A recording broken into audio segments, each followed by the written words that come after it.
yung Maria, kanan. Basta Maria, kanan. Jesus, kanan. Yung ibang tauhan, kaliwahan. Maria at Jesus lamang kanan. Hindi, kwento nga po yun. Kwento to. Na kay Joseph. Pagka sinabi ko Maria, saan pupunta? Kanan. Pag Jesus, pag ibang pangalan, sige ha. Game na. Hindi. Sige, kasaysayan ng kapanganakan ni Jesus. Kanan. Noong unang panahon, sa panahon ang bayan ng Israel, kaliwa! O di ba wala nito? Mamaya! Ay nasa ilalim ng pumuno ng gobyernong Romano, kaliwa! Hindi, ako na! Para mahaba. May isang dalagang nakatira sa Nazaret, kaliwa! Na ang pangalan ay Maria. Siya ay may babae, may takot sa Diyos at pusong handa sumunod sa kanyang kalooban. Mamaya! Isang araw, siya ay dinalaw ng anghel na si Gabriel na nagdala ng mensahe mula sa Diyos. Walang pangalan, walang balik-balik. Sinabi ng anghel na sila ay magdadalang tao sa pamamagitan ng kapangyarihan ng Espiritu Santo at ang batang isisilang ay tatawaging Jesus. Ang tagapagligtas ng sangkatauhan. Mamaya, nang malaman ni Jose ang kasintahan ni Maria, ang tungkol sa pagbubuntis nito, wala pa siya ay nabahala at nalungkot. Subalit dahil siya isang matuwid na lalaki, hindi niya hinayaang mapahiya si Maria. Sa pagkanaginip, nagpakita sa kanya ang anghel ng Panginoon at pinaliwanag ng bata ay mula sa Diyos. Inutusan si Jose at tanggapin si Maria. Kanan! Mamaya at alagaan ng bata.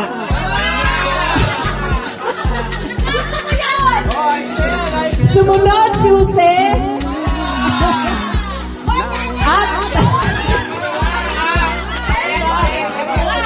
at naging tagapangalan ng mag-ina. Sa panahon iyon, nag-utos ang emperador na Cesar Augusto na magsagawa ng census. Dahil dito, kailangan maglakbay ang bawat pamilya sa kanilang bayan.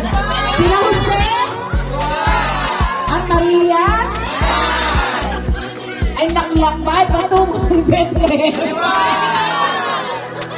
Ang lungsod ni David, sapagkat doon nagmula ang kanilang angkan. Ang paglalakbay ay mahaba at mahirap, lalo na para kay Maria na nagdadalang tao. Pagihawak ka. Pagdating nila sa Bethlehem, wala silang natupang matutuluyan. Ang mga bahay panduluyan,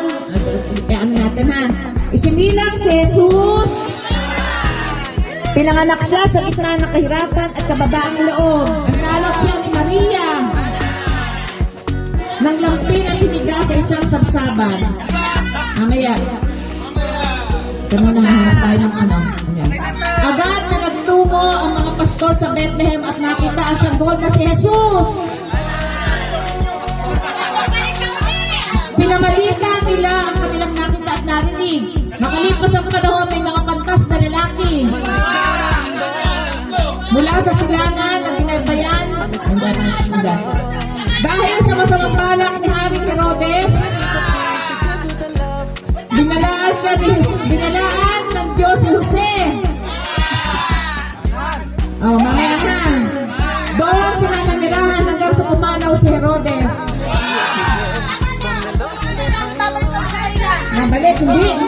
pa.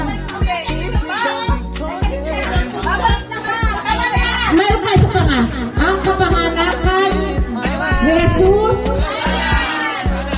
ay hindi lamang isang pangyayari sa kasaysayan, kundi isang tanda na dakilang pag-ibig ng Diyos sa sangkatauhan.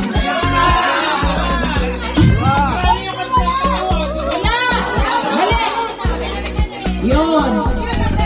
Kundi sa mabago pananampalataya at pag-ibig.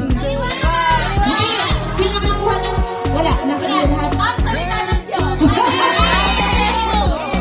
Hindi nyo yan. O sige, thank you.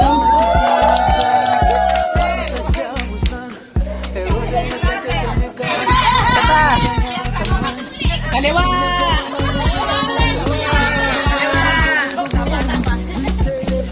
Thank you! You're welcome.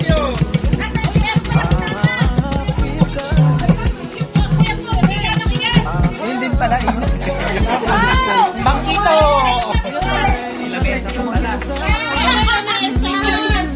Dapat sinama rin sa pagpagpana. Ikat mo pa ganun.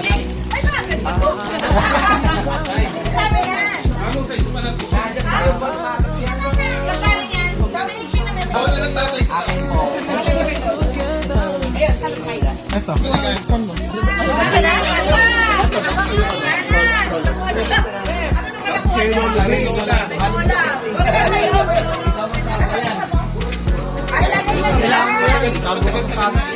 Wow, ganda! Ang galing yan.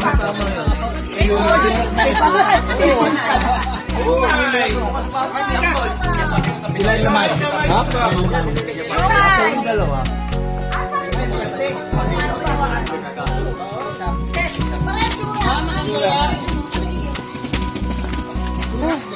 Hindi, yung ano yun.